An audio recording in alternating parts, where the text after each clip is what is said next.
नमस्कार, मैं हूं नम्रता पाराशर। आप देख रहे हैं बीवीएम न्यूज। चलिए रुक करते हैं खबरों की और खबरों में सबसे पहले बात करेंगे गुस्साए कर्मचारियों की। बिजली के कर्मचारी गुस्से में हैं और इस गुस्से को लेकर उन्होंने जोरदार प्रदर्शन किया है। क्यों है ये गुस्से में? उनका कहना है कि उनके जो तबादले हुए हैं कुछ कर्मियों के, वो बहुत ही गलत तरीके से किए गए हैं, जिसके बदले उन्होंने अपना रोष व्यक्त किया है। और क्या कुछ कहा है उन्होंने, आइए बताते हैं आपको। बिजली कर्मचारियों के गलत तरीके से किए गए तबादलों के विरोध व लंबित पड़ी हुई मांगों को लेकर सेक्टर 23 स्थित बिजली निगम कार्यालय पर विभाग के मैनेजिंग डायरेक्टर के खिलाफ कर्मचारियों ने जोरदार प्रदर्शन किया और साथ ही कर्मचारियों ने चेतावनी भी दी है कि अगर 18 मार्च को केंद्रीय कमेटी को बुलाकर बातचीत कर मांगों पर विचार नहीं किया गया तो 19 मार्च को हिसार के एडी कार्यालय घेराव किया जाएगा। फरीदाबाद के सेक्टर 23 स्थित बिजली निगम कार्यालय में कर्मचारियों ने अपनी मांगों को लेकर जोरदार प्रदर्शन किया और नारेबाजी भी की। इस मौके पर प्रदेश महासचिव सुनील खटाना ने बताया कि कर्मचारियों के गलत तरीके से ये जो तबादले किए गए हैं, उसके बाद अधिकारियों से उन तबादलों को रोकने के लिए बातचीत की गई, जिस पर की सहमति भी बन गई, लेकिन वो अभी तक सही नहीं किए गए हैं। 1.5 महीने का समय बीत चुका है, लेकिन अब आगामी 18 तारीख को अगर अधिकारी बात कर इस मुद्दे को सुलझाते नहीं हैं और इसे ठीक नहीं करते हैं तो 19 तारीख को हिसार में कार्यालय का घेराव किया जाएगा। पूरे 23 में नहीं, पूरे हरियाणा में है। ये हमारे सेंटर काउंसिल के आदेश थे। एमडी के साथ जो बातचीत हुई है, उन बातचीतों पर अमली जमाना पहना कर हमारे कार्य को ना करके ढुलमुल रवैया अपनाया हुआ, उसके विरोध में हमने प्रदर्शन किया है। क्या ये सारे दिन का प्रदर्शन था? ये आज सारा दिन का तो नहीं, 3 घंटे का प्रदर्शन था, जो बहुत अच्छे तरीके से हमने करवाया यहाँ पे। और आज ये पूरे हरियाणा में जो प्रदर्शन हो रहा है, जितने भी हमारे काम पेंडिंग पड़े हैं उनके विरोध में हमने ये प्रदर्शन किए हैं। आगे क्या लोन की रूप है? आगे हम हिसार 19 तारीख को जाने का प्रोग्राम है। मैं फरीदाबाद का सर्कल सेक्रेटरी होने के नाते बता रहा हूँ कि हम फरीदाबाद से ज़्यादा तादाद में अपने लोग लेके पहुँचेंगे हिसार। और स्पेशली MDDH बलकार सिंह, जिसके साथ हमारी ट्रांसफ़र पॉलिसी के रिगार्डिंग 15 जनवरी को बातचीत हुई और हमें आश्वासन मिला कि जो कर्मचारियों की जो लंबित मांगे हैं, जो समस्याएं हैं और जो भी कर्मचारी इस ट्रांसफ़र पॉलिसी के तहत गलत ट्रांसफ़र कर दिए गए हैं या जो हमारी माननीय ACS महोदय से जो बातचीत हुई थी उसके विपरीत जो ये ट्रांसफ़र किए गए हैं, उनको तुरंत प्रभाव से कैंसिल करने पर जो सहमति दर्ज हुई थी। आज लगभग 1.5 माह का कार्यकाल बीत जाने के बाद भी निगम ने कोई सुध नहीं ली।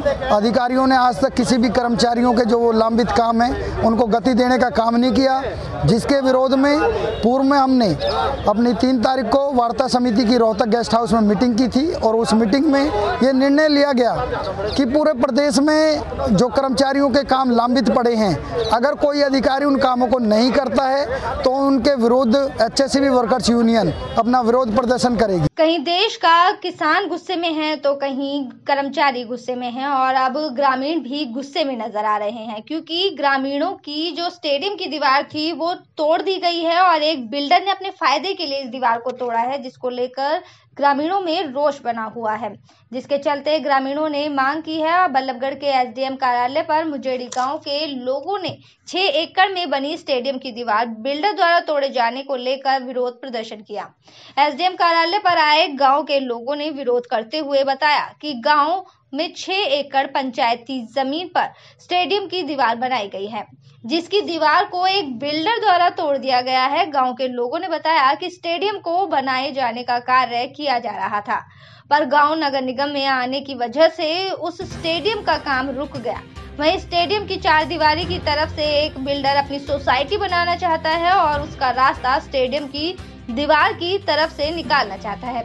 बीते दिन उस बिल्डर ने अपनी सोसाइटी के रास्ते के लिए स्टेडियम की दीवार को तोड़ डाला। इसके साथ ही गांव के लोगों ने सरपंच पर बिल्डर के साथ मिली भगत का भी आरोप लगाया है। गांव के लोगों ने बताया कि स्टेडियम की दीवार तोड़े जाने को लेकर इसकी शिकायत गांव के सरपंच से भी की गई, लेकिन सरपंच ने इस पर कोई कार्यवाही नहीं की। इसलिए बल्लभगढ़ के पंचायत घर में SDM को इस बिल्डर के खिलाफ कार्यवाही करने के लिए ज्ञापन सौंपा गया है और स्टेडियम की दीवार को फिर से ठीक कराए जाने और बिल्डर द्वारा निकाले जाने वाले रास्ते को भी बंद किए जाने की मांग की गई है। शुभम शर्मा है। ये हमारे मित्र हैं एडवोकेट अभिषेक कपासिया।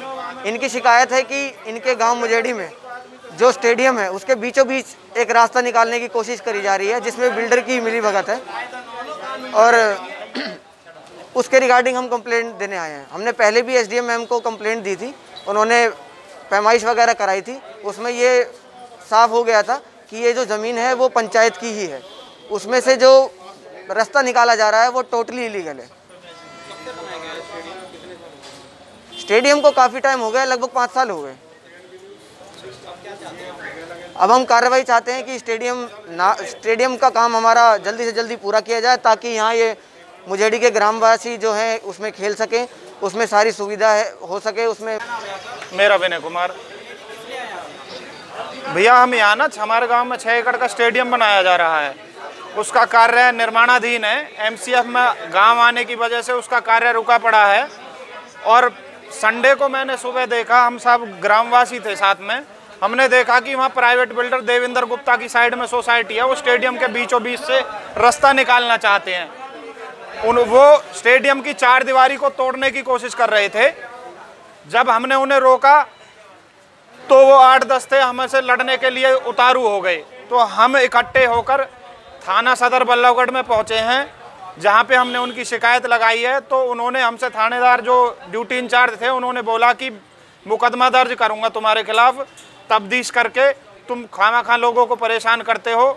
तो हमने उनसे एप्लीकेशन। बढ़ेगा इंडिया तभी तो बढ़ेगा इंडिया, ये अभियान पूरे भारत में चला हुआ है ताकि हर बच्चा शिक्षित हो, लेकिन पढ़ाई को एक ही पैटर्न पे ना चलाकर उस पर कुछ अलग तरीके अपनाए जाएं ताकि जागरूकता पैदा हो और बच्चे पढ़ाई में इंटरेस्ट ले। इसी का एक उदाहरण मिला राजकीय विद्यालय में, जहाँ पर साइंस एग्जीबिशन का आयोजन किया गया और इस एग्जीबिशन में छात्रों ने अपनी रुचि दिखाई और साइंस के मॉडल बनाकर अपनी प्रतिभा को दिखाया। एग्जीबिशन का उद्देश्य सिर्फ और सिर्फ विद्यार्थियों को जागृत करना है और रुचि लाना है कि वो पढ़ाई के प्रति अपनी रुचि दिखाए।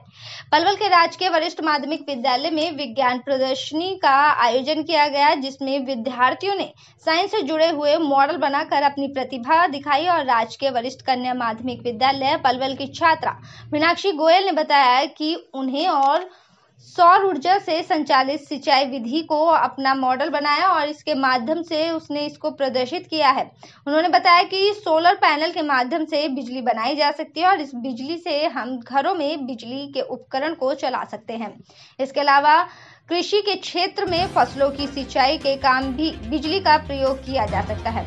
उन्होंने बताया कि सौर ऊर्जा से बनने वाली बिजली से धन की बचत होती है। छात्रा निधि शर्मा ने बताया कि विज्ञान प्रदर्शनी में सोडियम क्लोराइड का मिश्रण बनाया गया और सोडियम के कुछ अणु फेस पर बनाए गए हैं और अणु सेंटर में बनाए गए। प्रदर्शनी के संयोजक राजेश कुमार ने बताया कि महान भारतीय वैज्ञानिक CB रमन और महान भारतीय गणितज्ञ श्रीनिवास रामानुज को याद करते हुए एक दिवसीय विज्ञान प्रदर्शनी लगाई गई, जिसका उद्देश्य विद्यार्थियों को साइंस और गणित के प्रति जागृत करना है। साइंस हमारे जीवन में किस तरह से फायदेमंद है, गणित का जीवन में क्या रोल है, इसके बारे में विस्तार पूर्वक बताया। विद्यार्थियों में भी साइंस और गणित के प्रति लगातार रुचि बढ़ रही है। बिजली बनाते हैं सन के थ्रू सोलर पैनल से। सोलर पैनल हमारे बिजली बनाने में बहुत सारी जगह काम आता है, घरों से, जिससे हम सारे इक्विपमेंट्स चला सकते हैं। फैक्ट्रीज में भी, ये हमारी खेतों की सिंचाई में भी काम आता है। एक जगह अरेंज किया है, कुछ फेस पर हैं, कुछ सेंटर में हैं, जिसमें सोडियम के जो आयन है वो सिर्फ एक ही है जो सेंटर में रखा गया है, बाकी सारे को कॉर्नर पर अरेंज किया है। क्लोरीन का है। इसका उद्देश्य है कि बच्चों में साइंस और मैथ के प्रति जागरूकता पैदा करना, वो समझें कि साइंस का मतलब क्या है, साइंस में इमेजिनेशन का मतलब क्या है। साइंस में क्यूरियोसिटी नहीं होगी तब तक साइंस का कोई औचित्य नहीं है। साइंस हमारे लिए कैसे फ़ायदेमंद हो सकती है, मैथ का हमारे जीवन में क्या रोल है। तो इन आज की जो प्रदर्शनी है, इसका मेन उद्देश्य है कि बच्चों में ज़्यादा से ज़्यादा गणित और विज्ञान के प्रति जागृति पैदा करना। और इसमें कहते हैं जितना खून सरहदों पर नहीं बहता उतना सड़कों पर बह जाता है, और ये खून बहता है सिर्फ लापरवाही की वजह से, यातायात नियमों की जानकारी ना होने के चलते, जिसके लिए यातायात पुलिस लगातार तमाम अभियान चलाती है ताकि लोग जागरूक हो, सावधानी से अपने वाहनों को चलाएं। ऐसा ही एक हादसा हुआ जिसमें एक बॉक्सिंग के उभरते हुए सितारे की मौत हो गई। बाइक सवार को एक ट्रक ने जोरदार टक्कर मार दी। हादसे में राज्य स्तरीय बॉक्सर की मौत हो गई। आपको बता दें कि पलवल अलीगढ़ मार्ग पर ट्रक की टक्कर में राज्य स्तरीय बॉक्सर की मौत हो गई। मृतक बाइक पर सवार होकर बीती रात अपने पैतृक गांव पेलक से पलवल की तरफ जा रहा था। तभी एक ट्रक ने सामने से उसकी बाइक में टक्कर मार दी, जिससे उसकी मौके पर ही मौत हो गई। आसपास के लोगों ने पुलिस को मामले की सूचना दी। पुलिस मौके पर पहुंची और शव को कब्जे में लेकर पोस्टमार्टम के लिए पलवल के नागरिक अस्पताल में भिजवा दिया। पुलिस ने मामले की शिकायत के आधार पर ट्रक को कब्जे में लेकर अज्ञात चालक के खिलाफ मामला दर्ज कर लिया है। पलवल के नागरिक अस्पताल में गांव पेलक निवासी शिवदत्त ने बताया कि उसका चचेरा भाई पंकज बॉक्सर था और राज्य स्तरीय कई प्रतियोगिता में हिस्सा भी ले चुका था। इन प्रतियोगिताओं में उसने प्रथम स्थान हासिल किया था। शिवदत्त ने बताया कि मृतक पंकज अपने माता पिता का इकलौता बेटा था, जिसकी दर्दनाक मौत हो गई है और सड़क दुर्घटना में ये मौत हुई है। वहीं आरोपी चालक घटना के बाद ट्रक को मौके पर छोड़कर फरार हो गया। जांच अधिकारी रामजीवन ने बताया कि मामले में शिकायत के आधार पर ट्रक को कब्जे में लेकर आरोपी चालक के खिलाफ मामला दर्ज कर लिया है और शव का पोस्टमार्टम कराकर उसके परिजनों को शव दे दिया गया है। पंकज के साथ वो शाम के टाइम घर से आया था दवाई लेने के लिए। जैसे बॉक्सिंग वगैरह करता था वो, तो थोड़ी कोई परेशानी थी तो वो दवाई लेने के लिए आया था। तो जैसे ही वो आ रहा था तो सामने से तेज़ गति से ट्रक आ रहा था जिसमें रोड़ी भरी हुई थी और उसके नीचे आ गया उसका सीधी टक्कर मारी है ट्रक ने। तो वो एक बहन है उसकी और एक पापा मम्मी 4। तो इकलौता था घर में? इकलौता भाई था। अच्छा, बॉक्सिंग में कहाँ खेल चुका है कुछ पता है? वो खेल के आया था, अभी हरियाणा लेवल पर खेल के आया था, लेकिन उसके पैरों में चोट लगने से सिलेक्शन नहीं हो पाया था, तो दोबारा तैयारी कर रहा था। कितने बजे की घटना है कल की? ये करीबन 8 बजे 8:15 कर लिया और उसको जल्दी गिरफ्तार कर दिया। क्या नाम है, क्या काम करता था ये लड़का, कुछ पता लगा? ये अभी वैसे ही बेरोजगार आदमी है, अपने फौज की तैयारी कर रहा था। ज़्यादा उम्र नहीं थी, 20 साल की उम्र है। तो चालक को पकड़ लिया गया है? अभी चालक भाग गया मौके से, बाकी गाड़ी हमने कब्जे में ले ली। कब का हादसा था ये रात की बात है, 8-8 बजे। तो सीधी टक्कर मारी है? कैसे टक्कर? नीचे टायर के नीचे आ गया, मौके पे एक्सपायर हो गया। क्या कार्रवाई की जा रही है इसमें? कार्रवाई करा रहे मुकदमा दर्ज। बढ़ती अगली खबर की और सर्व शिक्षा अभियान के अंतर्गत पलवल के नेताजी सुभाष चंद्र बोस स्टेडियम में दिव्यांग बच्चों के लिए मापतौल जांच शिविर का आयोजन किया गया। शिक्षा विभाग पलवल के एपीसी हुक्मचंद ने बताया कि ये मेडिकल कैंप दिव्यांग बच्चों के लिए अगर लगाया गया जो आगामी 12 मार्च तक चलेगा, जिसमें पलवल जिले के 4 ब्लॉक जिसमें पलवल, होडल, हथीन और हसनपुर शामिल है। कैंप में हथीन ब्लॉक के दिव्यांग बच्चों की जांच की जा रही है। दिव्यांग बच्चों का मेडिकल परीक्षण करने के बाद एल्मिको कानपुर की टीम दिव्यांग बच्चों के लिए सहायक उपकरण बनाएगी, जिसमें व्हीलचेयर, ट्राईसाइकिल, छड़ी, सुनने की मशीन आदि सामान सम्मिलित है। सभी दिव्यांग बच्चों को सहायक उपकरण प्रदान किए जाएंगे। शिविर में दिव्यांग बच्चों के मेडिकल सर्टिफिकेट, बस पास और सरकार की ओर से चलाई जा रही सभी प्रकार की स्कॉलरशिप योजना के फॉर्म भी भरे गए। मेडिकल कैंप लगाया जा रहा है ये दिव्यांग बच्चों के लिए। आज से लेकर के 12 तारीख तक ये 4 ब्लॉकों का हमारे ये कैंप होगा। आज का जो कैंप है ये हथीन ब्लॉक के बच्चों का है। इसमें जो हमारे दिव्यांग बच्चे हैं, इन दिव्यांग बच्चों का पहले मेडिकल परीक्षण किया जाएगा। मेडिकल परीक्षण करने के बाद में एलिम्को की टीम इनके बच्चों के जो अंग हैं, जो थोड़े बहुत छोटे बड़े हैं, उन अंगों का असेसमेंट करके उन बच्चों को कि किस चीज़ की सुविधा उनको दी जाए, व्हीलचेयर है, ट्राईसाइकिल है, या मतलब जूते इनके विशेष प्रकार के जो बने होते हैं, या और किसी प्रकार के सहायक उपकरणों की जो जरूरत होगी, एलिम्को की रिकमेंडेशन के आधार पर इन बच्चों को। कहीं पानी नहीं है तो कहीं बिजली नहीं है, और तो कहीं पानी की निकासी नहीं, तो कहीं कच्ची गलियां हैं जिनमें की जल भराव की लगातार समस्या है। अब कुछ ऐसा ही आलम लोहागढ़ में लगा हुआ है, जहां समस्याओं का अंबार लगा है। पानी निकासी न होने से गलियों में पानी भरा है और जिससे लोगों को काफी दिक्कतों का सामना करना पड़ रहा है। कच्चे रास्ते पर हर वक्त जल भराव रहता है, जिससे कि आने वाले वक्त में बीमारियों का खतरा भी बना रहता है और मच्छर पनपने की वजह से कोई न कोई बीमारी होने का डर तो बना ही रहता है। नगर परिषद पलवल एरिया के लोहागढ़ के नागरिक भारी परेशानियों में जीवन यापन करने को विवश हैं। उनकी समस्याओं का निवारण करने वाला कोई भी नहीं। कच्ची गलियां और बिन बरसात भी रास्तों में पानी जमा हुआ है। लोग पार्षद, प्रशासन और शासन को भी जी भर के कोस रहे हैं। बता दें कि पलवल का गांव लोहागढ़ पलवल नगर परिषद एरिया में आता है, जहां समस्याओं का अंबार लगा है। गलियों के रास्ते कच्चे हैं, पानी की निकासी न होने के कारण इन कच्चे रास्तों में ही गंदा पानी भरा हुआ है। लोहागढ़ की महिलाएं शीश कौर व संजू ने बताया कि वे अनेक बार अपने वार्ड पार्षद मंगल सिंह को अपनी समस्याओं से अवगत करा चुकी है, लेकिन पार्षद ने कहा कि उसके पास इस समस्या का कोई समाधान नहीं है। महिलाओं ने कहा कि उनकी इन गलियों में समस्याओं के चलते यहाँ कोई नेता या मंत्री व विधायक झांकते तक नहीं। वे तो पक्के रास्तों से निकल जाते हैं और बीते 9 सालों से वे इस समस्या से जूझ रहे हैं, लेकिन उनकी इस समस्या का समाधान आज तक किसी ने भी नहीं किया। लोहागढ़ के संबंधित एरिया के लोगों ने मांग की है कि ये अविलंब सीवर लाइन डालकर पानी की निकासी का प्रबंध सुनिश्चित किया जाए तथा गलियों को पक्का किया जाए। निकलने की परेशानी है। तो यहाँ कोई पार्षद नहीं है? पार्षद नहीं है। पार्षद कौन है यहाँ का? यहाँ का जी रौंजे का। कौन है, नाम क्या है उसका? मंगल नाम। तो वहाँ यहाँ कभी दौरा नहीं करते वो? नहीं कर रहा जी। तो कोई समस्या की यहाँ समाधान नहीं हुआ? नहीं। कहा उसको कभी? यहाँ पे देखो, जब बारिश होती है तो रास्ता में चलने वाली दिक्कत देते हैं, और जो यहाँ पे पानी वाला रास्ता नहीं है यहाँ पे निकलने के लिए, सो पानी कहीं जाए। अगर किसी के पास कहें तो रिक्वेस्ट करें तो वो जवाब नहीं देते हैं, जो करे हमारे पास जवाब नहीं है इन चीज़ों। कितने समय से समस्या है ये? इसको हो गई 9 साल। 9 साल से यही समस्या है? 9 साल से यही समस्या है। ये तो अभी तो रास्ता सूखा नहीं तो घोटू पानी हो जाता है इसमें। यहाँ पर आपके पार्षद हैं मंगल, उनसे बात नहीं की कभी? उनसे कहते हैं, वो कहते हैं कि मेरे पास समाधान नहीं है। अच्छा, तो किसके पास समाधान है?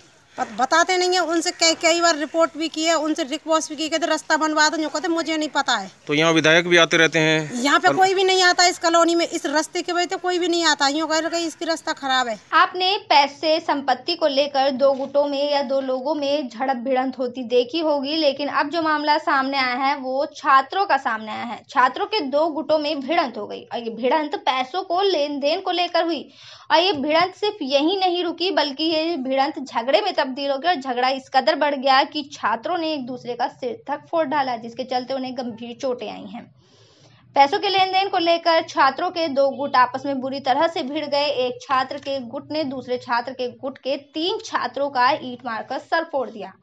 तीनों ही छात्रों को सोना के नागरिक अस्पताल में भर्ती कराया गया, जहां पर वो उपचाराधीन है और 3 छात्रों के सिर में काफी गंभीर चोटें आई हैं। सभी छात्र सोना के राजकीय वरिष्ठ माध्यमिक हाई स्कूल के 11वीं कक्षा में पढ़ते हैं। बताया जा रहा है कि पैसे के लेन देन को लेकर स्कूल के बाहर छात्रों में झगड़ा हुआ और सोहना पुलिस ने इस मामले में शिकायत लेकर मामले की जांच शुरू कर दी है। जानकारी के अनुसार 11वीं कक्षा में पढ़ने वाले घायल छात्र ने बताया कि उनका अपने साथी के साथ पैसों के लेन देन को लेकर मामूली कहासुनी होगी, जिस पर दूसरे छात्र के साथ अन्य छात्र आ गए। उन्होंने उसका सिर ईंट मारकर फोड़ दिया और चोट मारकर सभी मौके से भाग गए। तीनों ही छात्रों को सोना के नागरिक अस्पताल में भर्ती कराया गया। छात्रों के सिर में कई जगह टांके आए हैं। बताया जा रहा है कि पहले भी छात्रों का आपस में झगड़ा हो चुका है। पुलिस ने इस मामले में शिकायत लेकर मामले की जांच शुरू कर दी है। वहीं इस मामले में स्कूल प्रशासन पूरी तरह से मौन बना हुआ है। हमारी क्लास की थे, अब उनसे हम वैसे मतलब दोस्ती वैसे आपस में मजाक कर रहे थे। अब उन्होंने दिल पे ले लिया, हमारी खेल के और थे उनका बुरा मान लिया। तो अब वो अपने ताऊ के लड़कों को बुला के ले आया और उनसे लड़ाई करी। फिर हमने बचाव भी किया, तब भी उन्होंने मारा। मैं यहाँ से फंस गया उसने। क्या मारा बेटा जो सिर में लग रही है चोट? ये तो उसने वो मारी थी, पत्थर मारा था। ये कहाँ के लड़के कौन है? ये पता नहीं, नंगली के भी है, इनमें नंगली के भी है और भी कहीं के। ये आउटसाइड रहे, बाहर के आदमी आए थे? नहीं, बाहर थे उधार ना, तो उसने दे दिए। तो उसका एक चाचा का लड़का आया था, उनका लगा कैसे पैसे ले रहे हो? हमने कहा भाई मैं वैसे ले रहा हूँ। तो उन्होंने किए बाहर लेकर फिर बताऊंगा। तो फिर उसने जब मारा। तो कितनों को चोट लगी है? ये मेरे लगी, इसके लगी है। तो इन्होंने क्या चीज मारी आपको? हमारे जीट मारी उसने। कौन सी क्लास में पढ़ते हैं लड़के? यही में पढ़ता है, 10वीं 11वीं 11th 12th तक।